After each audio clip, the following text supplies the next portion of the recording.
গল্পকথন by Kallol চ্যানেলে আমাদের আজকের নিবেদন সুনীল গঙ্গোপাধ্যায়ের লেখা খেলা। গল্পটি প্রাপ্তবয়স্ক এবং প্রাপ্তমনস্কদের জন্য। অপ্রাপ্তবয়স্কদেরকে এই গল্পটি শুনতে নিরুৎসাহিত করা হচ্ছে। আজ প্রথম পর্ব, সুনীল গঙ্গোপাধ্যায়ের লেখা খেলা।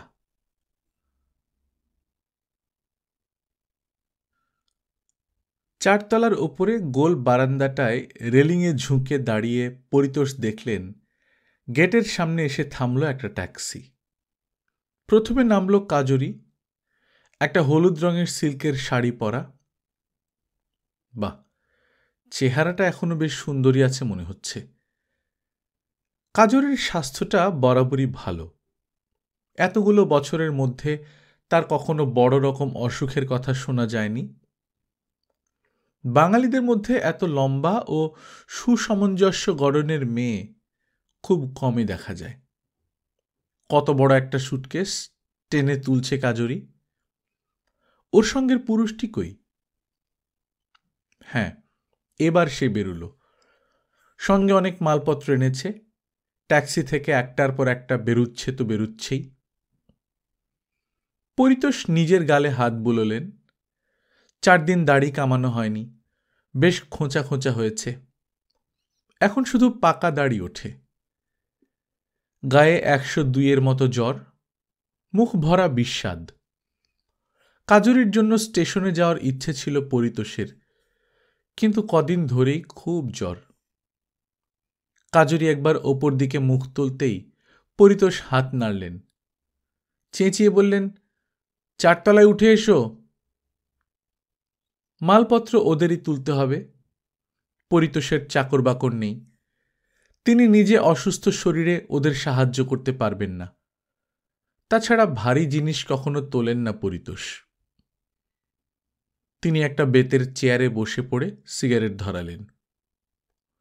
প্রথম টানের সঙ্গে সঙ্গে খক খক করে কাশি এসে গেল। তিনি থু করে কোণের নর্দমা টিপ করে গয়ের ফেলতে গেলেন, কিন্তু সেটা একটু আগে পড়ে গেল। পরিতোষ একটু হাসলেন। বাড়িতে অতিথি আসছে, এই সময় বারান্দাটা এরকমভাবে নোংরা করা ঠিক নয়। কিন্তু কে এখন পরিষ্কার করবে? তিনি পুরনো খবরের কাগজটা ছুঁড়ে সেটার উপর চাপা দিয়ে দিলেন। প্রথমে পুরুষটি উঠে এলো দুটো পেল্লায় সুটকেস নিয়ে। পরিতোষের সঙ্গে আলাপ নেই, তাই সে পরিতোষের দিকে মাথা ঝুঁকিয়ে হেসে বলল, নমস্কার। পরিতোষ চেয়ার ছেড়ে উঠলেন না। একটা হাত তুলে বললেন, ওই যে বাঁ দিকের ঘরটা, ওইখানে রাখুন। সুটকেস দুটো সেই ঘরে নামিয়েই লোকটি নিচে গেল আরো মাল আনতে। পরিতোষের পরনে একটা লুঙ্গি, খালি গা। বম্বের চিড়বিড়ে গরমে বাড়ির মধ্যে গায়ে জামা রাখতে ইচ্ছে করে না। পরিতোষ একবার ভাবলেন উঠে একটা গেঞ্জি পরে আসবেন কিনা। তারপর বেশ জোরেই বললেন, দোষ।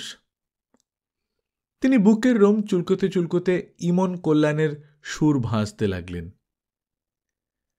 কাজরির হাতেও একটা সুটকেস, একটা বড় চামড়ার ব্যাগ। এতগুলো সিঁড়ি ভেঙে উঠতে উঠতে তার ফর্সা মুখে বিনবিনে ঘাম বেরিয়ে গেছে। জিনিস দুটো বারান্দাতেই নামিয়ে রেখে সে হাঁপাতে হাঁপাতে বলল, উফ, ভালো আছো পরুদা? পরিতোষ বললেন, বাঁ দিকের ঘরটা তোদের জন্য রেখেছি, দেখ পছন্দ হয় কিনা। কত মালপত্র এনেছিস রে, গোটা সংসারটা তুলে এনেছিস। কাজরি বলল, দুজনের সংসার, তোমার ওখানে আর কেউ নেই? পরিতোষ বললেন, আর কে থাকবে? হঠাৎ কাশির দমক এসে গেল। সেটা সামলে নিয়ে তিনি আবার বললেন, আমার এখানে আর কে থাকবে? হ্যাঁ? কাজরি তবু অবিশ্বাসের সুরে জিজ্ঞেস করল, তা বলে তুমি একদম একা থাকো? পরিতোষ বললেন, বোম্বেতে কাজের লোক পাওয়া সহজ নয়। একটা বাই সকালে এসে ঘর ঝাড় দিয়ে চা করে দিয়ে যায়। তোদের এখানে সবকিছু হাতে হাতে করে নিতে হবে। এবার পুরুষটি এলো, কাঁধে হাতে 4-5টা ব্যাগ ঝুলিয়ে। সেও হাঁপাচ্ছে। কাজরি তার কাঁধ থেকে ব্যাগ নামাতে নামাতে বলল, পরুদা, এ হচ্ছে বিমান, বিমান মুখার্জি। এখানকার ইউনিয়ন কার্বাইডে জয়েন করতে এসেছে। বিমান, পরুদার ভালো নাম হচ্ছে পরিতোষ দাশগুপ্ত। তুমি নাম শুনেছ নিশ্চয়ই। পরুদাকে আমি ছেলেবেলা থেকে চিনি। আমি মানে আমাদের বাড়ির সবাই। পরুদা, তুমি কিন্তু বিশেষ বদলাওনি, একটু মোটা হয়েছে শুধু। পরিতোষ বললেন, সোজা ভেতরে ঢুকে গেলেই দেখবি রান্নাঘর। চা কফি খেতে চাইলে করে নিতে পারিস, আমাকেও দিস এক কাপ। বিমান একটু অবাক হয়ে কাজরির দিকে আর চোখে তাকালো। গৃহকর্তা লুঙ্গি পরে খালি গায়ে বসে থাকবে, অতিথিদের দেখে উঠেও দাঁড়াবে না, পরিচয় করাবার পর হাসবে কিংবা নমস্কার করবে না, এটা সে আশা করেনি। সে বোধহয় খুব উষ্ণ অভ্যর্থনা পাবে ভেবে রেখেছিল। কাজরি হালকাভাবে বলল, এক্ষুনি চা খাওয়ার দরকার নেই, আগে তোমার ফ্ল্যাটটা ঘুরে দেখি। এসো বিমান। পরিতোষ তার সিগারেটের শেষ টুকরোটা ছুঁড়ে দিলেন রাস্তায়। 1 মিনিটের মধ্যে ফিরে এসে কাজরি দারুণ বিস্ময়ের সঙ্গে বলল, পরুদা, ওই ঘরটার জানলা দিয়ে সমুদ্র দেখা যায়। পরিতোষ বললেন, সেই জন্যই তো ওই ঘরটা তোদের দিয়েছি। বাচ্চা মেয়ের মতন হাততালি দিয়ে কাজরি বলে উঠল, দারুণ দারুণ। পরিতোষ মনে মনে হিসেব করে দেখলেন, কাজরির বয়স এখন অন্তত 43-44-এর কম হবে না। তার চেয়ে কাজরি পাক্কা 20 বছরের ছোট ছিল। বয়সটা কাজরি বেশ ভালোই লুকিয়েছে। তার সাজগোজ দেখে তাকে 35-36 বলে চালিয়ে দেয়া যায়। বিমানের চেহারাটাও বেশ ভালো, সরল স্বাস্থ্যবান পুরুষ, চেহারায় বনেদি বাড়ির ছাপ আছে। সে কাজরির সমবয়সী হবে, একটু ছোট হলেও আশ্চর্যের কিছু নেই। কাজরি বলল, তোমার ফ্ল্যাটটা চমৎকার পরুদা, এত সুন্দর জায়গায় বম্বে শহরে এমন ভালো ফ্ল্যাট পাওয়া একটা ভাগ্যের ব্যাপার। পরিতোষ বললেন, সস্তার আমলে কিনেছিলাম। এটা কে জোগাড় করে দিয়েছিল জানিস? শচীন কর্তা, শচীন দেববর্মন। উনি আগে এটা নিজের নামে বুক করেছিলেন, তারপর তো আলাদা বাড়ি কিনলেন। বিমান একটা চেয়ার টেনে বসে সিগারেটের প্যাকেট এগিয়ে দিল পরিতোষের দিকে। একটু আগেই সিগারেট শেষ করলেও দামি ব্র্যান্ড দেখে পরিতোষ লোভীর মতো একটা সিগারেট নিলেন এবং কাশতে লাগলেন। কাজরি বলল, পরুদা, তুমি খালি গায়ে বসে আছো, তোমার ঠান্ডা লেগেছে মনে হচ্ছে। পরিতোষ বললেন, তোদের জন্য কি সাজগোজ করতে হবে নাকি রে? ঠান্ডা লাগেনি, এই কাশি আমার বরাবরের। বাড়িতে কিন্তু রান্নার ব্যবস্থা নেই, তোরা বাইরে বেরিয়ে খেয়ে আসতে পারিস, কিংবা ওই উল্টো দিকে একটা হোটেল আছে, এখান থেকে হেঁকে বললে ওরা খাবার দিয়ে যায়। কাজরি বলল, সেই খাওয়ার কথা পরে চিন্তা করা যাবে, এখন তো মোটে 11:30 বাজে। জানো বিমান, পরুদার সঙ্গে বোধহয় আমার গত 10 বছর দেখাই হয়নি। কিন্তু জানো পরুদা, তোমার কথা আমরা প্রায়ই বলা বলি করি। আমার ছোট বোন রুমিকে মনে আছে? ও তো এখন আমস্টারডামে থাকে, এই বছরের গোড়ার দিকে এসেছিল দেশে। ও বলল তোমার কথা। রুমি এক গাদা চকলেট নিয়ে এসেছিল, সেগুলো দেখিয়ে প্রথমেই বলল, তোর মনে আছে দিদি, ছেলেবেলায় পরুদা আমাদের চকলেট খাইয়ে খাইয়ে কিরকম অভ্যেস খারাপ করিয়ে দিয়েছিলেন। প্রায় 25-26 বছর আগে কলকাতা ছেড়ে পাকাপাকি বোম্বে চলে এসেছিলেন পরিতোষ। এর মধ্যে কাজরির সঙ্গে তার দেখা হয়েছে বড়জোর 5 বার বা 6 বার, তার মধ্যে 2 বারই বিয়ে বাড়িতে, সামান্য সময়ের জন্য। একবার কাজরি বম্বে এসেছিল তার দ্বিতীয় স্বামীর সঙ্গে, সেবার কাজরি কোনো যোগাযোগই করেনি, বোধহয় ঠিকানাটাও জানত না। চার্চগেট স্টেশনের সামনে হঠাৎই মুখোমুখি পড়ে গিয়েছিল। সেবার খুব উচ্ছ্বাস দেখিয়েছিল, এই বাড়িতে আসবে বলেছিল, কিন্তু শেষ পর্যন্ত আর আসেনি। তারপর শেষবার কোথায় যেন দেখা হলো। দেখা না হলেও মোটামুটি খবরাখবর কানে আসে। কাজরির আগেকার দুই স্বামী বিখ্যাত পরিবারের মানুষ। তাদের বিয়ে ও ডিভোর্সের কাহিনী মুখে মুখে ছড়িয়ে যায়। পরিতোষ আগে অন্তত বছরে একবার কলকাতায় যেতেন, কিন্তু কাজরির সঙ্গে দেখা করার কোনো আগ্রহ বোধ করেননি, কোনো প্রয়োজনও ঘটেনি। তবে অন্যান্য পরিচিতদের মুখে মাঝে মাঝে কাজরির প্রসঙ্গ শুনেছেন। কাজরির তৃতীয় বিয়েটা কবে হলো তা অবশ্য পরিতোষ জানতেন না। এই বিমান সেরকম বিখ্যাত কেউ নয়, কমার্শিয়াল ফার্মের মাঝারি ধরনের অফিসার। তবে ছোকরাটিকে দেখতে ভালো লাগে, মুখের মধ্যে একটা সারল্য আছে। কাজরি আবার জিজ্ঞেস করল, আমার ছোট বোন রুমিকে তোমার মনে নেই পরুদা? পরিতোষ বললেন, হ্যাঁ একটু একটু মনে আছে, বড্ড ছোট ছিল, বোধহয় 9-10 বছর বয়স ছিল, তাই না? কাজরি হেসে বলল, এখন রুমিরই 3 ছেলে মেয়ে, বড়টির বয়স 12। তারপর সে বিমানকে বলল, একসময় আমরা পরুদাদের বাড়িতে ভাড়া থাকতুম। রাসবিহারী এভিনিউতে পরুদাদের বিরাট বাড়ি ছিল। তখন পরুদাকে যদি তুমি দেখতে, এই লুঙ্গি পরা পরুদার সঙ্গে কোনো মিল নেই। আর তখন কি স্টাইলিস্ট, প্রতিদিন নতুন নতুন পোশাক, কত রকম পারফিউম মাখত। একটা ব্লু রঙের অস্টিন গাড়ি ছিল, মেয়ে মহলে দারুণ পপুলার। পরিতোষ হাসলেন। বাকি কথাগুলোও কি কাজরি বলবে বিমানকে? বিমান জিজ্ঞেস করল, আপনাকে কি আজ বেরোতে হবে? রোজই কি আপনাকে বেরোতে হয়? কাজরি বলল, রোজ বেরোবেন কেন? উনি তো কোথাও চাকরি করেন না। পরিতোষ বললেন, রোজই বেরোই একবার করে, সন্ধ্যার দিকে। তবে কদিন ধরে আমার জ্বর চলছে, শরীরটা সুবিধের নেই। কাজরি দারুণ উদ্বেগ দেখিয়ে বলল, জ্বর হয়েছে? সে কথা এতক্ষণ বলনি? উঠে এসে পরিতোষের কপালে হাত দিয়ে দেখে বলল, এ তো বেশ জ্বর। তুমি কি পরুদা এরকম জ্বর নিয়ে খালি গায়ে বসে আছো? ডাক্তার দেখিয়েছ? কাশতে কাশতে পরিতোষের মুখে আবার গয়ের এসে গেল। এবার আর এখান থেকেই ফেলা যায় না। তিনি উঠে গিয়ে ভেতরের বেসিনে থুতু ফেলে মুখ ধুয়ে একটা চাবি নিয়ে ফিরে এসে বললেন, ডাক্তার দেখাবার মতো কিছু হয়নি, এই জ্বর আপনি সেরে যাবে। এই একটা চাবি তোরা রাখ, আমি থাকি বা না থাকি তোরা যখন ইচ্ছে ফিরবি। কাজরি বলল, পরুদা তোমার শরীর খারাপ, তবু তুমি একলা একলা থাকো এরকম, এটা ভারী অন্যায়। পরিতোষ এ কথায় একেবারেই গুরুত্ব না দিয়ে বললেন, তোরা তো এখন জিনিসপত্র গুছিয়ে টুছিয়ে নিবি, আমি ততক্ষণ একটু শুয়ে থাকি। রান্নাঘরের কলটা চেপে বন্ধ করতে হয়, নইলে জল নষ্ট হয়। আর বাথরুমের গিজারটা খারাপ হয়ে গেছে, গরম জল পাবি না।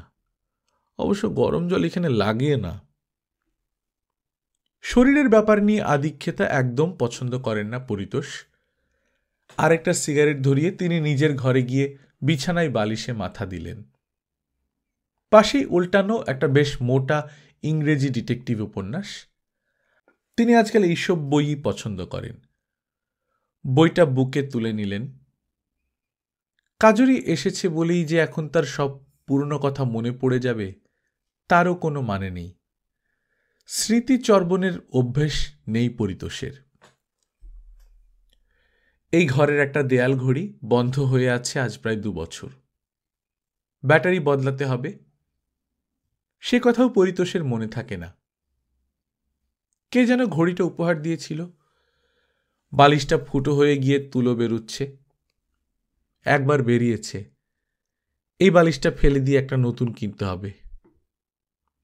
পড়তে পড়তে ঘুম এসে গেল পরিতোষের। একটা মিষ্টি গন্ধে পরিতোষের ঘুম ভেঙে গেল। খাটের একেবারে পাশে এসে দাঁড়িয়েছে কাজরি, ঠোঁটে মিটি মিটি হাসি। কাজরি বলল, পরুদার তুমি তখন চা চেয়েছিলে। পরিতোষ বললেন, চিনি দিয়েছিস নাকি? হ্যাঁ 1 চামচ। কেন, তুমি খাও না? কখনো খাই কখনো খাই না। ঠিক আছে দে। ইস, ঘরের চেহারাটা কি করেছ পরুদা, এত সুন্দর ফ্ল্যাট তোমার। একা মানুষ এতেই চলে যায়। কেন, একা থাকো কেন? সারা জীবন একাই কাটাবে? কাজরি তার 2 উরু পরিতোষের কাঁধের সঙ্গে জোরে চেপে ধরেছে। তাতে পরিতোষের বিন্দুমাত্র রোমাঞ্চ হল না। মানব চরিত্র তিনি ভালোই বোঝেন। কাজরির মতো সুন্দরী রমণী যে এরকম শারীরিক ঘনিষ্ঠতা দিতে চাইছে, তার পেছনে আছে স্বার্থ। অল্প বয়সে এরকম স্বার্থবোধ থাকে না। তখন ঝোঁকের মাথায় মানুষ নিজের কত ক্ষতিও করে ফেলে। তারপর বাস্তবের সঙ্গে ঠক্কর খেতে খেতে মানুষ আস্তে আস্তে কঠিন হয়ে ওঠে। কাজরি এরকম অনেকগুলো ঠক্কর খেয়েছে। বম্বেতে হোটেলের খরচ অনেক, চট করে পাওয়াও যায় না। এতকাল পরে কাজরি হঠাৎ কলকাতা থেকে চিঠি লিখেছিল। তার স্বামী বোম্বেতে বদলি হয়েছে, কোয়ার্টার পেতে 10 দিন দেরি হবে। সে কটা দিন কি ওরা পরিতোষের ফ্ল্যাটে থাকতে পারে? পরিতোষ যে একা থাকেন সে খবরও কাজরি আগেই নিয়েছিল নিশ্চয়ই। 25 বছরে সে আর একটাও চিঠি লিখেছে কিনা সন্দেহ। পরিতোষের তো মনে পড়ে না। পরিতোষ চায়ে চুমুক দিয়ে একটু সরে গেলেন। কাজরি মাথার কাছে বসে পড়ে আদুরে গলায় বলল, পরুদা, তুমি এরকম ময়লা বিছানায় শুয়ে আছো, আমার বিচ্ছিরি লাগছে। একবার ওঠো, আমাদের কাছে এক্সট্রা চাদর আছে, আমি এনে পেতে দিচ্ছি। পরিতোষ বললেন, আমার অন্য চাদর আছে, বদলানো হয় না। আজ এই ঠিক আছে, বেশ তো যাচ্ছে। না, প্লিজ ওঠো, আমি এসে পড়েছি, এবার থেকে আমার কথা শুনে চলতে হবে তোমাকে। খুকু, এই বিমানের সঙ্গে তোর বিয়ে কবে হলো? পরিতোষের বুকের উপর একখানা হাত রেখেছিল কাজরি। এই কথা শুনেই সরিয়ে নিল। মুখখানা ম্লান হয়ে গেল। মনের কথা গোপন করার জন্যে এইরকম শেষ সময়ে নিজের ঠোঁট কামড়ে ধরে। পরিতোষ এক দৃষ্টিতে চেয়ে রইলেন কাজরির মুখের দিকে। নিজেকে একটু সামলে নিয়ে কাজরি আঁচল দিয়ে মুখ মুছল। তারপর বলল, পরুদা, তোমার কাছে গোপন করার কোনো মানে হয় না। বিমানের সঙ্গে এখন আমার ফর্মাল বিয়ে হয়নি। বিমান বিবাহিত, ওর স্ত্রীর সঙ্গে 5-6 বছর ওর কোনো সম্পর্ক নেই, কিন্তু সেই মহিলা কিছুতেই ডিভোর্স দিতে রাজি নন। বিমান খুবই আনহ্যাপি, কিন্তু মামলা মোকদ্দমায় জড়িয়ে পড়তে চায় না। যদি মিউচুয়ালি ডিভোর্স পাওয়া যায়, আমরা সেই অপেক্ষা করছি। তুমি আশা করি বুঝবে যে আমি। পরিতোষ হালকাভাবে বললেন, হ্যাঁ, তাতে কি হয়েছে, এরকম তো হয়ই। কাজরি তবু বলল, অনেকে ভুল বুঝবে। বিমান কিন্তু আমার জন্য ডিভোর্স করতে যাচ্ছে না। আমি কারোর বিয়ে ভাঙতে চাই না। আমার সঙ্গে পরিচয় হওয়ার আগে থেকেই বউয়ের সঙ্গে কোনো সম্পর্ক নেই বিমানের। ওদের রুচির কোনো মিল হয়নি। পরিতোষ আবার একই কথা বললেন, হ্যাঁ, এরকম তো হয়ই। কাজরি বলল, পরুদা, এই বিমান একেবারে অন্যরকম মানুষ। মনটা এত ভালো, আমাকে এমনভাবে বোঝে। আমার মনে হচ্ছে এতদিন পর আমি সত্যিকারের সুখী হব। সেই জন্যই কলকাতা থেকে চলে এসেছি। ভালো হয়েছে, আমি আর চেনাশোনাদের মধ্যে থাকতে চাই না। এতগুলো বছর আমার উপর দিয়ে যে কি গেছে তা তো তুমি জানো না। আগে কখনো ভাগ্য মানিনি, এখন মনে হয় সবই কি আমার ভাগ্যের দোষ। আমি তো একটা নিজস্ব সংসার চেয়েছিলুম, তবু যে কি হলো। এবার আমি নতুন করে আমার জীবনটা শুরু করব। চোখের জল সামলাতে পারছে না কাজরি। এসব কথা মুখ ফুটে বলা সহজ নয়। তার রূপ আছে, গুণও আছে যথেষ্ট, কিন্তু জীবন তাকে যথেষ্ট দেয়নি। পরিতোষ একেবারে কান্না সহ্য করতে পারেন না। তিনি শুকনোভাবে বললেন, ভালোই তো, নতুন জীবন শুরু করো। চায়ের পরে সিগারেট দরকার। পরিতোষ বিছানা হাতড়ে সিগারেটের প্যাকেট খুঁজতে লাগলেন। একটু সময় নেওয়ার পর চোখ মুছে কাজরি বলল, পরুদা, তোমার ফোনটা কোথায়? বিমানকে একবার অফিসে ফোনে জানিয়ে দিতে হবে। ফোন কেটে নিয়ে গেছে, আমার তো লাগে না। প্রায় আর্তনাদের মতো কাজরি বলল, ফোন নেই? দরকার হলে রাস্তার উল্টো দিকের দোকান থেকে করতে পারিস। তবে ফোনে কি সব কাজ হয় এই দেশে? বিমানকে ওর অফিস থেকে একবার ঘুরে আসতে বল না। এত লম্বা ট্রেন জার্নি করে এসে আজ আর ওর বেরোতে ইচ্ছে করছে না। অফিস থেকে বিমানকে অ্যাপার্টমেন্ট খুঁজে দেবে বলেছে। যদি দিন 10 মধ্যে না পাওয়া যায়, হয়তো মাসখানেক আমাদের এখানেই থাকতে হতে পারে। এবারে পরিতোষ নিজেই কাজরির কাঁধ চাপড়ে দিয়ে বললেন, আরে সেই জন্য চিন্তা করতে হবে না। 1 মাস থাকতে হলে থাকবি, বাড়ি পাওয়া কি সোজা?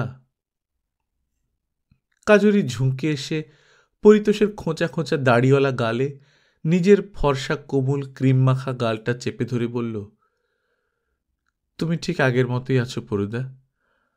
আমি তোমাকে আগের মতোই ভালোবাসি। তুমি আমার সেই পরুদা। আর 3 দিন পরেও পরিতোষের জ্বর ছাড়ল না। ডাক্তারও দেখাবেন না তিনি কিছুতেই। আজকাল ডাক্তাররা তো শুধু নাড়ি টিপে রোগ দেখেন না, রক্ত, থুতু, পেচ্ছাপ পরীক্ষা করিয়ে নিতে হয়। এইসব জায়গায় যেতে পরিতোষের ঘোর আপত্তি। তাছাড়া ওষুধ দেওয়ার আগেই ডাক্তাররা কি কি অভ্যেস ছাড়তে বলবেন তা পরিতোষের জানা। কাজরিরা এরই মধ্যেই বেশ সংসার গুছিয়ে নিয়েছে। এখন অবশ্য বাড়িতে রান্নার ব্যবস্থা করেনি, শুধু চা, কফি, ব্রেকফাস্ট কাজরি তৈরি করে নেয়। বিমান অফিসে লাঞ্চ খায়, রাত্রিরে ওরা দুজন বাইরে কোথাও খেয়ে নেয়। সকালবেলা কাজরি বিমানের সঙ্গেই বেরিয়ে যায়। সে নিজেও কিছু একটা চাকরি খুঁজছে। আসবার আগেই কলকাতা থেকেই কয়েকটা জায়গায় দরখাস্ত পাঠিয়ে রেখেছে। পরিতোষ সারাক্ষণ বিছানায় শুয়ে গল্পের বইতে হারিয়ে যান। কাজরিদের সম্পর্কে যেন তার বিন্দুমাত্র কৌতূহল নেই। তার খিদে পেলে তিনি জানলা দিয়ে উল্টো দিকে হোটেলে একটা হাঁক পাড়েন। অনেকদিন ধরেই এই ব্যবস্থা চলেছে, সেই জন্য ওরা ঠিক বুঝতে পারে। একটা ছোকরা খাওয়া নিয়ে উঠে আসে 4 তলায়। সেই ছোকরাকেই কিছু বকশিস দিয়ে পরিতোষ মদের বোতল আনান। শনিবার সন্ধ্যাবেলা পরিতোষের মন আনচান করে উঠল। সারা দুপুর বিকেল তিনি ঘুমিয়েছেন। এরপর অনেক রাত পর্যন্ত ঘুম আসবে না। পাশের ঘরটা নিঝুম। কাজরি বিমান বাড়িতে নেই। বিছানা থেকে গল্পের বইটা ছুঁড়ে ফেলে দিলেন পরিতোষ। বম্বেতে অনেকক্ষণ বিকেলের আলো থাকে, এখন সবে অন্ধকার হতে শুরু করেছে। পরিতোষ বারান্দায় এসে দাঁড়িয়ে সিগারেট টানতে লাগলেন। জ্বরের জন্যে মুখটা টক টক হয়ে আছে, দাড়ির জন্যে কুটকুট করছে গাল। রাস্তায় এখন গাড়ি ঘোড়ার প্রতিযোগিতা চলছে, হুড় হুড় করে ছুটছে মানুষ। পরিতোষ বাথরুমের আলো জ্বেলে দাড়ি কামিয়ে ফেললেন। তাকের ওপরে দেখলেন একটা নতুন আফটারশেভ লোশনের শিশি। বিমানের নিশ্চয়ই। পরিতোষেরটা শেষ হয়ে গেছে কয়েকদিন আগে। বিমানেরটা নিয়েই একটুখানি গালে লাগালেন। বাহ, বেশ গন্ধটা। তার মনটা একটু ভালো হয়ে গেল। স্নান হয়নি 2 দিন, আজও করলেন না। মুখে পিঠে খানিকটা জল ছিটিয়ে তিনি পাট ভাঙা জামা ও পাঞ্জাবি পরলেন। একটা রুমাল নিলেন। তারপর বিছানা থেকে উল্টে নিলেন একটা তোশক। 2টো তোশকের মাঝখানের জায়গাটাই তার সিন্দুক। কিছু 2 টাকা 5 টাকা নোট পড়ে আছে, বড় পাত্তি নেই একটাও। সেদিকে তাকিয়ে পরিতোষ বললেন, ধুর শালা। দেয়ালের গায়ে একখানা ছোট বুক র্যাক, সেখানে কিছু বাছা বাছা বই রাখা আছে, যেসব বই কখনো কেউ একটানা পড়ে শেষ করে না। কালী সিংহীর বাংলা মহাভারত বাঁধানো আছে 5 ভলিউম। এই মহাভারতগুলো পরিতোষের ব্যাংক। একটা একটা করে মহাভারতের পাতা উল্টে গেলেন ফরফরিয়ে। গোটা 4 10 টাকার নোট আর একটা 50 টাকার নোট পাওয়া গেল।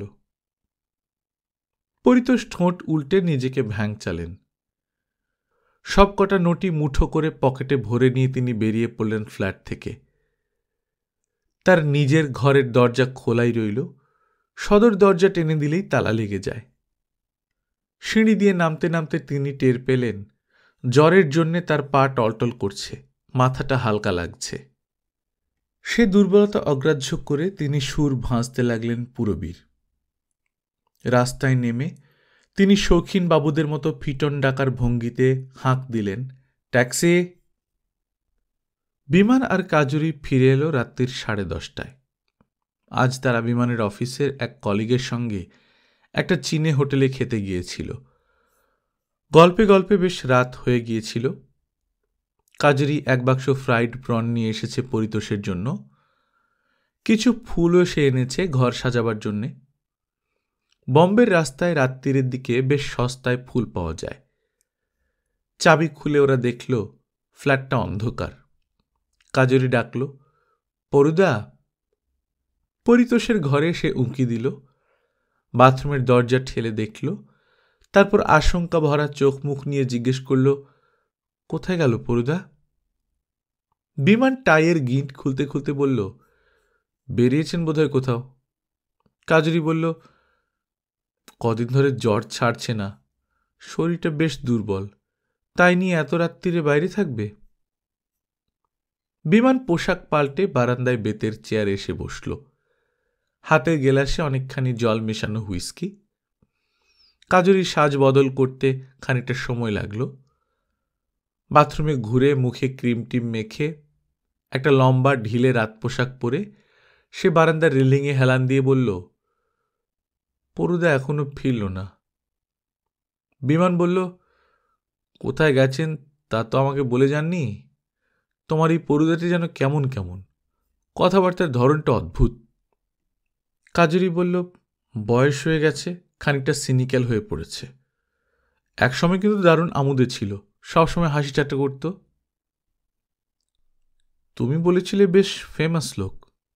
আমার অফিসে কয়েকজনকে বললুম, কেউ চিনতে পারল না। একজন বাঙালি শুধু নামটা জানে। তবে সেও বলল, পরিতোষ দাশগুপ্ত তো এখন একেবারে ফালতু, কেউ পৌঁছে না। এখন বিশেষ চান্স পায় না, কিন্তু এককালে নাম করা সুরকার ছিল। বাংলা ফিল্মে তো একচেটিয়া ছিল। সে তো 25 বছর আগেকার কথা। বোম্বেতে এসেও বেশ কয়েকটা ছবিতে হিট সুর দিয়েছিল। গত বছরেও পরিদার একটা ছবি রিলিজ করেছে। তবে টেস্ট পাল্টে যায়। দেখো না, হেমন্তবাবু, সলিল চৌধুরী সবাই বোম্বে ছেড়ে কলকাতায় ফিরে গেলেন। পরুদা অবশ্য রয়েই গেলেন এখানে। এই বয়সে কি অসম্ভব স্মোক করেন দেখেছ? এইরকম জ্বর সবসময় খক খক করে কাশছেন, তার মধ্যেও একটা পর একটা সিগারেট টেনেই যাচ্ছেন। শেষ পর্যন্ত বিয়ে করলেন না পরুদা। শেষ বয়সে দেখবার কেউ নেই, অথচ একসময় কত মেয়ে পরুদার চারপাশে ঘোরাঘুরি করত। শুধু কলকাতা নয়, এই বোম্বেতেও দুবার পরুদার বিয়ের গুজব রটেছিল। একবার তো আশা ভোসলের সঙ্গে। তুমিও একসময় লাইন লাগিয়েছিলে নাকি? যাও, আমার সঙ্গে কত বয়সের ডিফারেন্স। পরুদা আমার নিজের দাদার মতন ছিল। ওর কাছে কত আবদার করেছি। আমাদের টালিগঞ্জ স্টুডিও পাড়ায় নিয়ে যেতেন। দেখলে না, আমি একবার চিঠি লিখতেই এখানে থাকতে দিতে রাজি হয়ে গেলেন। হ্যাঁ, ফ্ল্যাটটা সত্যি চমৎকার। কি সুন্দর সমুদ্রের হাওয়া আসছে। তুমি আবার হুইস্কি নিলে? তুমিও একটু নাও না, কাল ছুটি আছে। কাল ফ্ল্যাটটা ভালো করে গুছবো। যা বিশ্রী অবস্থা হয়ে আছে, পরুদার ঘরটার দিকে তো তাকানোই যায় না। শোনো কাজুরি, আমি একটা ভুল করে ফেলেছি। আমার অফিসে আজ আচারিয়া বলছিল, বোম্বেতে চাকরি নিয়ে এলে আগে থেকে কোম্পানিকে ফ্ল্যাট খুঁজে দেওয়ার শর্ত দিতে হয়। না হলে কোম্পানি 1000-2 টাকা হাউস রেন্ট অ্যালাউন্স বলে হাতে ধরিয়ে দেবে। ফ্ল্যাট খোঁজার দায়িত্ব আমাদের। আমি তো ধরেই নিয়েছিলাম কোম্পানি ফ্ল্যাট দেবে। কি ঝামেলা বলো তো? অত ব্যস্ত হওয়ার কিছু নেই, ধীরে সুস্থে খুঁজলেই হবে। আমি পরুদাকে বলে রেখেছি। আজ ওয়েস্ট আন্ধেরিতে যে ফ্ল্যাটটা দেখা হলো, খুপড়ি দুখানা ঘর, বারান্দা নেই, অন্ধকার, তাই 2000 টাকা ভাড়া। ওরকম বাড়িতে আমি কিছুতেই থাকতে পারবো না। এখানে রান্নাবান্নার কোনো ব্যবস্থা নেই। রোজ রোজ বাইরে খাওয়া কি সহ্য হবে? তা বলে আমাকে দিয়ে তুমি রোজ রান্না করাতে পারবে না। আমি জন্মে কখনো রান্না করিনি। এক আধ দিন স্পেশাল কিছু করতে পারি। পরুদা তো হোটেলের খেয়ে দিব্যি চালিয়ে যাচ্ছেন, ওই জন্যই এত তাড়াতাড়ি বুড়িয়ে গেছেন। দাড়িগুলো সব পাকা। আমার গ্যাসের প্রবলেম আছে, তুমি কি চাও আমার অমন দাড়ি পাকুক? কাজরি ঝুঁকে এসে বিমানের গালে হাত বুলিয়ে বলল, আহা, তুমি মোটেই বুড়ো হবে না, তুমি পরুদার চেয়ে কত ছোট। বিমান কাজরিকে আরও কাছে টানে, দুজনের মুখ একাকার হয়ে যায়। ঘরের মধ্যে দরজা বন্ধ করে বিছানায় পরস্পরের শরীরকে তো পাওয়াই যায়, কিন্তু বারান্দায় অন্ধকারে বসে সেখান থেকে রাস্তা দেখা যায়, কিন্তু রাস্তার লোক বারান্দা দেখতে পায় না। সেখানে আদর করার একটা অন্য রোমাঞ্চ আছে। হঠাৎ দরজার বাইরে ঘটর ঘটর শব্দ শুরু হলো। কেউ যেন চাবি দিয়ে খোলার চেষ্টা করছে। ছিটকে সরে গিয়ে কাজরি দরজা খুলে দিতে গেল। সঙ্গে সঙ্গে তার একটা অদ্ভুত অনুভূতিও হলো। ঠিক এইরকম ঘটনা তার জীবনে আগে কতবার ঘটেছে। এইরকমভাবে তাকে কেউ নিরিবিলিতে আদর করছে, আচমকা অন্য কেউ এসে পড়েছে সেখানে। জীবনে এরকম হয়ই। সত্যিকারের নিরিবিলি জায়গা আর কোথায় পাওয়া যায়? কাজরির ক্ষেত্রে অবশ্য শুধু একজনই নয়, বিভিন্ন পুরুষ। সে একজনকেই চেয়েছিল, একজন মাত্র পুরুষকে ভালোবাসতে চেয়েছিল, যে হবে তার স্বপ্নের রাজকুমার। কিন্তু তার বারবার চিনতে ভুল হয়েছে। যাকে সে প্রিয় ভেবে আঁকড়ে ধরতে গেছে, সে তাকে ঠেলে দিয়েছে দূরে। স্বপ্নের রাজকুমার আসেনি। তার জীবনের প্রথম পুরুষের নাম পরিতোষ দাশগুপ্ত। সে ছিল একজন রূপবান যুবক, খানিকটা খেয়ালি, বোহেমিয়ান, টাকা পয়সার অভাব ছিল না। সব দিক থেকেই পরিতোষ দাশগুপ্ত ছিল এক 17 বছরের সদ্য যুবতীর মন জয় করার পক্ষে আদর্শ। একটা পিয়ানো ছিল পরিতোষের ঘরে। সে একা একা খানিকটা ঝুঁকে পড়ে নিবিষ্টভাবে সেই পিয়ানো বাজাত। দরজার কাছে দাঁড়িয়ে কাজরি দেখত পরুদার ফর্সা চওড়া কাঁধ, আঙুলগুলো খেলা করছে সুর নিয়ে। সে যে কি সাংঘাতিক ভালো লাগা। পরুদা কাজরিকে ভুলিয়ে ভালিয়ে নিজের কাছে টানেনি, এ কথা কাজরি স্বীকার করতে বাধ্য। কাজরি নিজে থেকে যেত চুম্বকে আকৃষ্ট হয়ে, শুধু হিরো ওয়ারশিপ নয়। কাজরির তখন মনে হয়েছিল সেটাই প্রেম। জীবনের প্রথম চুম্বন সে পায় পরুদার কাছ থেকে। পরুদার তখন সিনেমার অনেক নায়িকার বাড়িতে যাতায়াত, উঠতি নায়িকারা তাকে অনেক কিছু দিতে রাজি। পরুদা সেই জন্যই কাজরির প্রতি কখনো লোভ দেখায়নি। 17 বছরের একটি ব্যাকুল যুবতীকে সে আদর করত যেন দয়া করে। কাজরি তাতেই ধন্য হয়ে গিয়েছিল। একদিন সেই অবস্থায় চুমু খাওয়ার মুহূর্তে এসে পড়েছিল কাজরির ছোট বোন। বাবা মাও কি যেন সন্দেহ করেছিলেন, তবু কাজরি লুকিয়ে লুকিয়ে চলে আসত। পরুদার কাছে সমস্ত পোশাক খুলে ফেলতেও সে দ্বিধা করেনি। সকালবেলা সদ্য ফোটা ফুলের মতো কাজরির নরম পবিত্র শরীরে হাত ছোঁয়াবার আগে পরুদা বলেছিল, ইস, তুই কি সুন্দর রে, তোকে যে বিয়ে করবে সে ধন্য হয়ে যাবে। কাজরিকে নিজের করে পাওয়ার কিংবা তার সঙ্গে কোনো রকম হৃদয় সম্পর্ক স্থাপন করার চিন্তা স্বপ্নেও স্থান দেননি পরিতোষ। তিনি যেন নিরাসক্তভাবে এই উৎসুক যুবতীকে যৌবন ধর্মে দীক্ষা দিচ্ছিলেন। মাস 6 পরেই কাজরির বাবা যখন এক ধনী পরিবারের যুবকের সঙ্গে কাজরির বিয়ে ঠিক করে ফেললেন, তখন কাজরি পরিতোষের কাছে কেঁদে ভাসাল। পরিতোষ ধমক দিয়ে বলেছিলেন, তুই কি পাগলি রে, এতে কাঁদবার কি আছে? তোর স্বামীটি তো বড় লোকের ছেলে নয়, শুধু লেখাপড়ায় ভালো, নাম করা বংশ, এতে কখনো আপত্তি থাকতে আছে? আমি তোকে আশীর্বাদ করছি। সেসব কতকাল আগেকার কথা। সেই প্রথম বয়সের ছেলে মানুষের জন্যে কাজরির একটু অনুতাপ নেই। পরুদা তার কোনো ক্ষতি করেননি। পরুদা এরপর আর কোনোদিন কাজরির প্রতি গোপন দাবি জানাননি। কাজরির সেই বিয়েটা যে 5 বছরের বেশি টিকল না, তার কারণ সম্পূর্ণ অন্য। কাজরি দরজা খুলতেই পরিতোষ হুমড়ি খেয়ে পড়লেন তার গায়ে। সোজা দাঁড়াতে পারছেন না, একেবারে চুরচুরে মাতাল। কাজরি তাকে ধরে ধরে এনে একটা চেয়ারে বসিয়ে দিয়েই বকুনি দিতে শুরু করে দিল। মাছি তাড়াবার মতন মুখের সামনে হাত নেড়ে পরিতোষ সেই বকুনি অগ্রাহ্য করলেন। ঠোঁটে তার ফুরফুরে হাসি। তিনি বললেন, কোথায় গেছিলুম জানিস? গুলজারের ওখানে বিরাট পার্টি। আমায় নেমন্তন্ন করেনি। আজকাল আমাকে ওরা ডাকতে ভুলে যায়, কিন্তু গিয়ে পড়লে খাতির করে। গুলজার লোকটা ভদ্রলোক। আমাকে নিজের হাতে খাওয়া তুলে দিলে অঢেল খাওয়া আর মদ, বুঝলি? তা ভাবলুম পরের পয়সায় পাচ্ছি যখন যত পারি খেয়ে নি। হ্যাঁ। কাজরি বলল, পরের পয়সায় বলে তোমার এই শরীর নিয়ে তোমার জন্য আমরা জেগে বসে আছি। কাল সকালে যদি তুমি ডাক্তার না দেখাও। পরিতোষ বললেন, আমার জন্য জেগে বসে আছিস কেন? কাজরি বলল, বাহ, তুমি এই অবস্থায় বাড়ি থেকে বেরিয়েছ, এত রাত হয়ে গেল, তোমার জন্য আমাদের চিন্তা হবে না? পরিতোষ বললেন, পরের জন্য চিন্তা করে নিজের শরীর খারাপ করতে নেই। যা, শুয়ে পড় গিয়ে।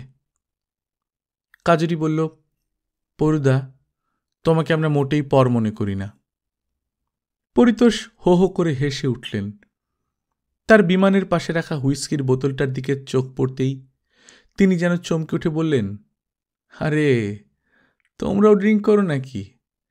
দেখি, আমাকে একটু দাও তো। তিনি তুলে নিলেন কাজরির গ্লাসটা। কাজরি সঙ্গে সঙ্গে সেটা কেড়ে নিয়ে বলল, না, তোমাকে আর খেতে দেব না, তুমি যথেষ্ট খেয়েছ। পরিতোষ বললেন, যথেষ্ট হয়নি রে, আর একটুখানি নেশা বাকি আছে। ওরা সাত তাড়াতাড়ি খাবার সার্ভ করে দিল, আমার কোটা ফিনিশ হয়নি। কাজরি বলল, পরুদা, তোমার শরীর ভালো নেই, তোমাকে আমি আর খেতে দেব না। ঠক করে গ্লাসটা নিচে নামিয়ে রেখে পরিতোষ কটমট করে তাকালেন। তারপর ঠোঁট বেঁকিয়ে বললেন, ও, তোদের মদ দিবি না? কম পড়ে যাবে। ভাবছিস কি আমার স্টক নেই? আমি তোদের ভরসায় থাকব? বিমান বলল, না না, কাজরি তা মিন করেনি। পরিতোষ উঠে দাঁড়িয়ে বললেন, ধ্যাৎ। বিমান বলল, ঠিক আছে, আপনি একটা নিন। আয় কাজরি, ওকে বলো। কাজরি হাত বাড়িয়েও পরিতোষকে ধরতে পারল না। পরিতোষ টলতে টলতে নিজের ঘরে ঢুকে দড়াম করে দরজা বন্ধ করে দিলেন। বিমান বলল, এই ব্যাপারটা খারাপ হয়ে গেল, উনি ভুল বুঝলেন, শিগগির ডাকো ওকে। পরিতোষ ভেতর থেকে দরজা বন্ধ করে দিয়েছেন। কাজরি দরজা ঠেলতে ঠেলতে বলতে লাগল, পরুদা, শোনো, আমি তোর ভালোর জন্যই বলেছিলাম। বিমান আমাকে বকছে, তুমি প্লিজ একবার এসো। পরিতোষ ধমকের সুরে কি যে উত্তর দিলেন আর বোঝাই গেল না। তারপরেও জোরে জোরে কাশতে লাগলেন, দরজা খুললেন না কিছুতেই। বিমান আর কাজরি মুখোমুখি চুপ করে বসে রইল আরও খানিকক্ষণ। অন্ধকারেও তারা যেন পরস্পরের মুখে আশঙ্কার ছাপ দেখতে পাচ্ছে। পরদিন সকালে কাজরির আগে জেগে উঠল বিমান। রান্নাঘরে কিছু একটা ঘটর ঘটর শব্দ শুনে কৌতূহলী হয়ে উঁকি মেরে সে অবাক হয়ে গেল। বাই আসেনি, পরিতোষ নিজেই চা তৈরি করছেন। একটা বড় মগে চা ছাঁকতে ছাঁকতে গুনগুন করে আশাবরীর সুর ভাঁজছেন। লুঙ্গি পরা, খালি গা, সারা পিঠে লোম। পরিতোষের ঠোঁটে ঝুলছে জ্বলন্ত সিগারেট। বিমানকে দেখে পরিতোষ বললেন, গুড মর্নিং, উঠে পড়েছ এর মধ্যেই? তুমি চা খাও না কফি? চা অনেকটা আছে, ইচ্ছে করলে নিতে পারো। যেন কাল রাত্রে কিছুই ঘটেনি, এমন স্বাভাবিক পরিতোষের কণ্ঠস্বর। বিমান সেই প্রসঙ্গ না তুলে বিনীতভাবে বলল, হ্যাঁ, আমি একটু চা খেতে পারি। আপনি এত ভোরে উঠে পড়েন? পরিতোষ বললেন, সারাদিনই তো ঝিমোই, রাত্রিরে তাই বেশিক্ষণ ঘুমোতে পারি না। এককালে আমি সকাল 10টা 11টা পর্যন্ত ঘুমোতাম, বুঝলে। একবার বেশি দিন আগে না, এই 7-8 বছর হবে। এক পার্টি থেকে শনিবার শেষ রাত্রে ফিরে ঘুম মেরেছি। চোখ মেরেছি কখন জানো? সোমবার। মাঝখানে রোববারটা যে কি করে কেটে গেল জানি না। সে একটা কাণ্ড হয়েছিল। সাধারণত বেশি কথা বলেন না পরিতোষ। আজ হঠাৎ সকালে তাকে যেন গল্পে পেয়ে বসেছে। বিমানকে তিনি তার বম্বের জীবনের অনেক গল্প শোনাতে লাগলেন। একটু পরে বাই এলো, মালকোঁচা মেরে শাড়ি পরা একটি লম্বা লিকলিকে যুবতী। সে বেশ জোরে সোরেই কথা বলে। তার মারাঠি ভাষা বিমান একবর্ণ বুঝতে পারে না। পরিতোষ কিন্তু বেশ জলের মতো মারাঠি বলেন। দুজনের মধ্যে কথায় কথায় যে খুনসুটি হয় তা বোঝা যায়। বাইয়ের সঙ্গে কি নিয়ে যেন একটুক্ষণ ঝগড়া করে পরিতোষ হঠাৎ বিমানের দিকে মুখ ফিরিয়ে বললেন, তোমরা ওকে 20টা টাকা দিয়ে দিও। তোমরা আশায় ওর কিছু কাজ বেড়েছে, সেই জন্য ওর মেজাজ খারাপ হয়েছে। ভেবেছে সেজন্য বুঝি এক্সট্রা পয়সা পাবে না। বিমান বলল, নিশ্চয়ই নিশ্চয়ই, আজই দিয়ে দিচ্ছি। পরিতোষ শেষে বললেন, না না, এখন দরকার নেই। তোমরা যেদিন চলে যাবে সেদিন দিও, ততদিন একটু সাসপেন্সে থাক না। বারান্দায় এসে দাঁড়িয়ে পরিতোষ আবার বললেন, এই মেয়েটার একটা গুণ আছে, একদিনও কামাই করে না, রোজ সকালে ঠিক আসে। আমি যদি এই ঘরের মধ্যে মরেও যাই, তাহলেও আমার বডি এই ঘরের মধ্যে পচবার চান্স পাবে না। ও এসে আমার সাড়া না পেলেই হল্লা তুলবে। কাজুরি এর মধ্যে ঘুম চোখে উঠে এসেছে। সে বলল, এ কি অলক্ষণে কথা পরুদা, সকালবেলা? পরিতোষের আজ বেশ মেজাজ ভালো আছে। একগাল হেসে বললেন, কিরে, তুইও উঠে পড়েছিস? দেখ, আমার জ্বর ছেড়ে গেছে। কাজুরি বলল, সত্যি? কাজুরি এগিয়ে এলো পরিতোষের দিকে। তার শরীরে একটা অতি পাতলা নীল রঙের রাত পোশাক। মেয়েরা সাধারণত ঘরের বাইরে বেরোতে হলে এর উপর আরেকটা কিছু চাপিয়ে নেয়, কিন্তু কাজুরি এখানে কারুকে বাইরের লোক মনে করে না। রোদ্দুরের দিকে আসতেই কাজুরির সেই পাতলা পোশাক ভেদ করে শরীরের সব কটি রেখা দেখা গেল। স্তন দুটি একেবারে পরিষ্কার। সেদিকে তাকিয়ে বিমানই বরং একটু লজ্জা পেয়ে গেল। পরিতোষ কিন্তু কাজুরির শরীরের দিকে একবারের বেশি তাকালেনি না। রেলিং ধরে চেয়ে রইলেন রাস্তার দিকে। কাজুরি কাছে এসে পরিতোষের গা ঘেঁষে দাঁড়িয়ে তার কপালে হাত রাখল। সত্যিই পরিতোষের কপাল ঘামে ভেজা, ঠান্ডা, একটু যেন বেশি ঠান্ডা। পরিতোষ কাজুরির শরীর স্পর্শ থেকে একটু সরে গিয়ে বললেন, দেখলি তো, আমার নিজস্ব টোটকা আছে, ডাক্তার ফাক্তার দেখাতে হয় না, এসব জ্বর ফর নিজেই সারিয়ে ফেলি। কাজুরি অবিশ্বাসের সুরে বলল, অত ড্রিঙ্ক করা তোমার নিজস্ব টোটকা? পরিতোষ বললেন, আমার ব্যাপার নিয়ে তোকে অত মাথা ঘামাতে হবে না। তোরা নতুন বিয়ে করেছিস, নিজেদের নিয়ে থাক। তোরা আসবার আগে আমি যেমন ছিলাম, পরেও সেরকমই থাকব। সারা সন্ধে ঘুরে ঘুরে 3 জায়গায় বাড়ি দেখা হলো। এর মধ্যে দাদারের ফ্ল্যাটটাই কাজুরির মোটামুটি পছন্দ হয়েছিল, কিন্তু ভাড়া একেবারে আকাশ ছোঁয়া। কোম্পানি যা হাউস রেন্ট দিচ্ছে, সেই টাকার মধ্যে বম্বে শহরের মধ্যে মনের মতন ফ্ল্যাট পাওয়া প্রায় অসম্ভবই মনে হচ্ছে। শহর ছাড়িয়ে অনেকটা দূরে যাওয়া যেতে পারে, কিন্তু তাতে যাতায়াতের খরচ আর সময়ও খুব বেশি লেগে যাবে। এখন বোঝা যাচ্ছে কলকাতা অফিসের অন্য সহকর্মীরা কেউ বোম্বেতে কেন ট্রান্সফার নিতে রাজি হয় না।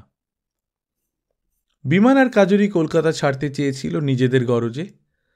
তারা পরিচিত লোকজনদের গণ্ডি থেকে দূরে থাকতে চায়, কিন্তু বম্বেতে বাড়ি জোগাড় করাই তো বিরাট সমস্যা। দাদার স্টেশনের দিকে হাঁটতে হাঁটতে বিমান বলল, সবচেয়ে সুবিধে হতো কি জানো, যদি তোমার পরুদা তার ফ্ল্যাটের অর্ধেকটা আমাদের ভাড়া দিতেন। কাজুরি মৃদু গলায় বলল, হ্যাঁ সে তো জানি। তুমি একটু বুঝিয়ে দেখো না, ভদ্রলোক যখন ভালো মুডে থাকবেন, তখন যদি ওর গায়ে মাথায় হাত বুলিয়ে রাজি করাতে পারো, তাহলে আর কোনো ঝঞ্ঝাট থাকে না।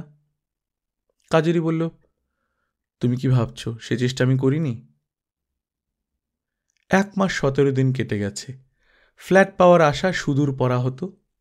কথাটা কাজরির মাথাতেই এসেছিল আগে। পরিতোষ এত বড় একটা ফ্ল্যাটে একা থাকেন, কাজরিদের একখানা ঘর ভাড়া দিলে দুদিক থেকেই সুবিধে। কাজরিদের আর বাড়ি খোঁজার দুশ্চিন্তা থাকে না, সময় অসময়ে পরিতোষকে দেখাশোনা করতে পারবে কাজরি আর বিমান। পরিতোষ প্রায়ই অসুখে ভোগেন, তার পক্ষে এরকম একা থাকা মোটেই উচিত নয়। কিন্তু কাজরি একদিন সকালে প্রস্তাবটা তোলা মাত্র পরিতোষ রুক্ষভাবে বলেছিলেন, না, আমি ভাড়া দেব না। কেন, তোদেরকে আমি চলে যেতে বলেছি? এর মধ্যে টাকা পয়সার প্রশ্ন আসছে কি করে? পরিতোষ ওদের চলে যেতে বলেননি বটে, কিন্তু নিজে আগ্রহ করে থাকতে বলেননি একবারও। 1 মাস পার হওয়ার পর বিমানী নিজেই ভদ্রতা করে বলতে গিয়েছিল, আপনার এখানে 10 দিনের জন্য থাকবো বলে এসেছিলাম, কিন্তু বাড়ি তো এখনো পাওয়া গেল না। আমরা খুব খোঁজাখুঁজি করছি অবশ্য। পরিতোষ খক খক করে কাশতে কাশতে উত্তর দিয়েছিলেন, ওই রকম খোঁজাখুঁজি করতে করতেই হঠাৎ একটা পেয়ে যাবে। মেয়েদেরকে আর সহজে বাড়ি পছন্দ হয়? এরকম কথা শুনলে একটু অপমান বোধ হয় না? যেন বাড়িতে এতদিন অতিথি রাখার মোটেই ইচ্ছে নেই পরিতোষের, অথচ তার ক্ষতি তো হচ্ছে না। ঘরখানা এমনি খালি পড়ে থাকে। একা মানুষ, বাড়িতে একজন পেইং গেস্ট কিংবা চেনাশুনো ভাড়াটে রাখলেই তো সব দিক থেকে সুবিধে। কাজরি আর একদিনও পরিতোষকে বোঝাবার চেষ্টা করেছিল। বাড়িতে তখন বিমান ছিল না, সেই দুপুরে কাজরিও বেরোয়নি। হঠাৎ সে শখ করে সেদিন রান্না করেছিল। সকালে বাজারে গিয়ে মাছ কিনে এনেছিল। পরিতোষকে বলেছিল, পরুদা, আজ কিন্তু তুমি হোটেলে খাবে না, আজ তোমার নেমন্তন্ন। সেদিনও পরিতোষের মুখে খোঁচা খোঁচা দাড়ি, স্নান করেননি 2 দিন। রান্না শেষ হওয়ার পর কাজরি বলেছিল, পরুদা, তুমি নোংরা থাকলে চলবে না কিন্তু, আজ দুপুরে আমরা একসঙ্গে খাবো। তুমি দাড়ি কামাও, স্নান করো। পরিতোষ বিছানা ছেড়ে উঠতেই চাইছিলেন না। কাজরি প্রায় জোর করে ঠেলেই তাকে বাথরুমে পাঠালো। পরিতোষের 5-6 মিনিটের বেশি সময় লাগে না। মাথায় একটু জল ঢেলে তিনি কাক স্নান সেরে নেন। বাথরুম থেকে বেরোতে দেখলেন একখানা নতুন পাঞ্জাবি হাতে নিয়ে দাঁড়িয়ে আছে কাজরি। মুখে তার লাজুক লাজুক হাসি। পরুদা, এটা তোমায় পড়তে হবে আজ। কি ব্যাপার, নতুন পাঞ্জাবি পরো কেন? আজকে আমার জন্মদিন নাকি? না তো, আমার জন্মদিন ডিসেম্বরে। পরুদা, আজ আমার জন্মদিন। ও, তোর জন্মদিন? বাহ, ভালো কথা। বয়স বাড়লে আর জন্মদিন না করাই ভালো, বুঝলি? লোকে আবার বয়স জিজ্ঞেস করে বসতে পারে। পরুদা, তুমি কিন্তু খালি গায়ে খেতে বসবে না, পাঞ্জাবিটা এখনই গায়ে দাও। তোর জন্মদিনে আমি নতুন পাঞ্জাবি পরবো কেন রে? এই একটা ক্যাটক্যাটে রঙের পাঞ্জাবি কিনেছিস? আমি যে সাদা ছাড়া পরি না। এই গোলাপি রঙটা তোমাকে মানাবে। কাজরির জোরাজুরিতে পরিতোষ নিজের ঘরে গিয়ে পাঞ্জাবিটা গায়ে দিয়ে এলেন বটে, কিন্তু চুল আঁচড়ালেন না। বন মানুষের মতন তার মাথার চারপাশ দিয়ে চুল ঝুলছে। কাজরি একটা ভারী চিরুনি এনে পরিতোষকে প্রায় জড়িয়ে ধরে চুল আঁচড়ে দিল। তারপর তার গালটা টিপে দিয়ে বলল, এই তো লক্ষ্মী ছেলে, দেখো তো কত সুন্দর দেখাচ্ছে আগেকার মতন। কেন ইচ্ছে করে এত বুনো সেজে থাকো? পরিতোষ নাক দিয়ে একটা ঘোঁত শব্দ করে বললেন, ভাত ঠান্ডা হয়ে যাচ্ছে, কি কি রেঁধেছিস দেখি। কাজরি বলল, দাঁড়াও দাঁড়াও, আমার জন্মদিন, তোমাকে প্রণাম করা হয়নি। হাঁটু গেড়ে বসে সে পরিতোষের দুপায়ে প্রণাম করল। তারপর উঠে একেবারে পরিতোষের মুখোমুখি দাঁড়িয়ে উৎসুকভাবে তাকিয়ে রইল। কাজরির 17 বছর বয়সে 37 বছর বয়স্ক বিখ্যাত পরিতোষ দাশগুপ্তকে এরকমভাবেই প্রণাম করতে গিয়েছিল তেতলার নির্জন ঘরে। পরিতোষের বুক ঘেঁষে দাঁড়িয়ে এরকমই উৎসুক চোখে সে দাঁড়িয়েছিল। তফাতের মধ্যে এই যে সেদিন থরথর করে কাঁপছিল কাজরি। পরিতোষ তাতে দুহাতে জড়িয়ে ধরে বুকে টেনে নিয়ে বলেছিলেন, এ কি, তুই কাঁপছিস কেন? তারপর তিনি কাজরিকে চুম্বন করেছিলেন। কাজরির জীবনের সেই প্রথম চুম্বন, প্রথম একজন অনাত্মীয় পুরুষের শরীরের উত্তাপের স্বাদ পাওয়া। এখন পরিতোষ কাজরির উৎসুক মুখের দিকে তাকালেন না পর্যন্ত। সরে গিয়ে খাবার টেবিল থেকে একখানা বেগুন ভাজা তুলে নিয়ে খেতে লাগলেন লোভীর মতো। খুব যত্ন করে টেবিল সাজিয়েছিল কাজরি। বিলিতি টেবিল ম্যাট, দামি ক্রকারি, কাটলারি, ফুলের মতো ন্যাপকিন, এই সবই কলকাতা থেকে নিয়ে এসেছে কাজরি। কাচের গ্লাসের নতুন সেট, জুঁই ফুলের মতন দেরাদুন রাইসের ভাত। এমনই অদ্ভুত মানুষ পরিতোষ যে পাঞ্জাবিটা উপহার দেওয়ার জন্যে কাজরিকে একটা ধন্যবাদ দেয়া দূরে থাক, খুশির ভাব দেখালেন না। কাজরি প্রণাম করার পর আশীর্বাদ করলেন না। এমনকি কাজরির রান্না খেয়ে বিন্দুমাত্র প্রশংসা করার বদলে মাছের ঝোল মুখে দিয়ে তিনি একেবারে ঠোঁট বেঁকিয়ে বললেন, এ কি ঝোল রেঁধেছিস রে? ঝাল নেই, মশলা নেই, এ যে একেবারে রোগীর ঝোল, আমি খেতে পারি না। কাজরি আহত হয়ে বলল, তোমার কি বেশি ঝাল মশলা খাওয়া ভালো? পরিতোষ বললেন, হোটেলের রিচ রান্না খেয়ে খেয়ে আমার অভ্যেস হয়ে গেছে, পাতলা ঝোল আমার মুখে রোচে না। তোমার ওসব অভ্যেস এখন পাল্টাতে হবে, সেই জন্যই তো আমি এখানে থেকে যেতে চাই। তোমাকে চোখে চোখে রাখবো, তুমি নিজের কোনো যত্ন নাও না। পরিতোষ হঠাৎ হা হা করে হাসতে লাগলেন। কাজরি বলল, তুমি হাসছো পরুদা? তুমি পুরনো কথা সব ভুলে গেলেও আমি তো ভুলিনি। আমি তোমাকে এরকমভাবে নষ্ট হতে দেব না। কথাটা সম্পূর্ণ ঘুরিয়ে নিয়ে পরিতোষ বললেন, আরে তোর জীবনে অনেক ঝঞ্ঝাট গেছে, এখন একজনকে নিয়ে নতুন করে সংসার পাততে চাইছিস, তোরা সুখে নিরিবিলিতে থাকবি, তার মধ্যে আমার মতন একটা বুড়ো হাবড়াকে কি মানায়? সেই ইংরেজিতে একটা কথা আছে না, 2 is company, 3 is crowd। আমাকে নিয়ে তোদের মাথা ঘামাতে হবে না, তোরা বাড়ি পেয়ে যাবি ঠিক। কাজরের মুখখানা আরক্ত হয়ে গিয়েছিল। মাছের ঝোলের নিন্দে করলেও পরিতোষ চেটে পুটে খেয়ে নিয়েছিলেন সবটুকু। তারপর নাক ডাকিয়ে দিলেন একটা ঘুম।